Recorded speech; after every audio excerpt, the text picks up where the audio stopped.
الواي طلع حرامي. عارفين ليه؟ طلع بيسرق صوت الاي وبيسرق صوت الاي. The Y steals the sounds of I and E. طب ازاي؟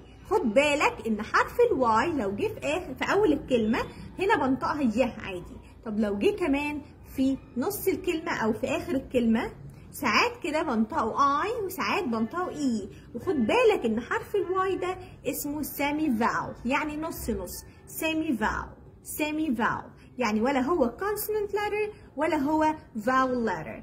فركز معايا كده لان موضوع مهم جدا. لو الكلمة عندك مكونة من just one syllable مقطع صوتي واحد هنا بقرأها I like sky sky fly fly cry cry try try.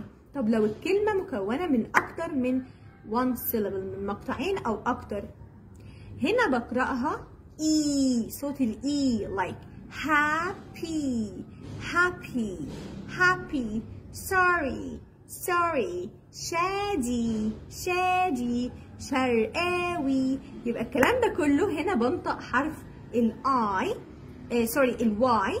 اي لو جه في كلمه مكونه من مقطع صوتي واحد. طب لو كلمه مكونه من مقطعين او اكتر هنا بقراها صوت الاي اي اي.